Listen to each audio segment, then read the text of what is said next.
please join me in the Pledge of Allegiance? I pledge allegiance to the flag of the United States of America and to the republic for which it stands, one nation, under God, indivisible, with liberty and justice for all. Okay. So we are going to administer those profits. First up, 3 people. Yes, 3 people. We have first up Nick Hazen. We're going to go in order of seat number. So, Nick is first. You will raise your right hand. We've got a copy, and you can just repeat after me. I, Nick Haven. I, Nick Haven. Do solemnly swear or affirm. Do solemnly swear or affirm. That I will support and defend the Constitution of the United States. That I will support and defend the Constitution of the United States. And the Constitution of the State of California. And the Constitution of the State of California. Against all enemies. Against all enemies. Foreign and domestic. Foreign and domestic. And that I will bear true faith and allegiance to the Constitution of the United States. That I will bear true faith and allegiance to the Constitution of the United States. And the Constitution of the State of California. And the Constitution of the State of California. And that I take this obligation freely. And that I take this obligation freely. Without any mental reservation or purpose of evasion. Without any mental obligation. Reservation? I don't have that one. Without any mental reservation or purpose of evasion. And that I will well and faithfully discharge the duties upon which I am about to enter. And that I will well and faithfully discharge the duties upon which I am about to enter. Congratulations. Thank you. Okay, next thing is Shane Ronco. Raise your right hand. I, Shane Ronco. I, Shane Ronco. Do solemnly swear or affirm. Do solemnly swear or affirm. That I will support and defend the Constitution of the United States.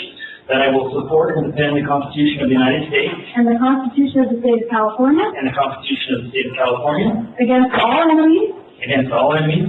Foreign and domestic. Foreign and domestic. That I will bear true faith and allegiance to the Constitution of the United States. That I will bear true faith and allegiance to the Constitution of the United States. And the Constitution of the State of California. And the Constitution of the State of California. And that I take this obligation freely. That I take this obligation freely. Without any mental reservation or purpose of evasion. Without any mental reservation or purpose of evasion. And that I will well and faithfully discharge the duties upon which I am about to enter. And that I will well and faithfully discharge the duties upon which I am about to enter. Congratulations. Right. Raise your right hand. I, Nick Klein. I, Nick Klein. Do solemnly swear or affirm. Do solemnly swear or affirm. That I will support and defend the Constitution of the United States. That I will support and defend the Constitution of the United States. And the Constitution of the State of California. And the Constitution of the State of California. Against all enemies. Against all enemies. Foreign and domestic. Foreign and domestic. That I will bear true faith and allegiance to the Constitution of the United States. That I will bear true faith and allegiance to the Constitution of the United States. And the Constitution of the State of California. And the Constitution of the State of California. And that I take this obligation freely. That I take this obligation freely. Without any mental reservation or purpose of evasion. Without any mental reservation or purpose of evasion. And that I will well and faithfully discharge the duties upon which I am about to enter. And that I will well and faithfully discharge the duties upon which I am about to enter. All right, congratulations. The new term starts tomorrow at noon, and the old term ends tomorrow at noon, and these terms go through December 4th of 2026. Let me say. Congratulations. You can do better. No, I'm really excited actually for the second term. Just to take a second, Nate, really excited for you to join us. I think a lot of the things you said when we had our, forum were excellent. It's going to be, really, really exciting, interesting 4 years. Yeah. I wish I had a different first name.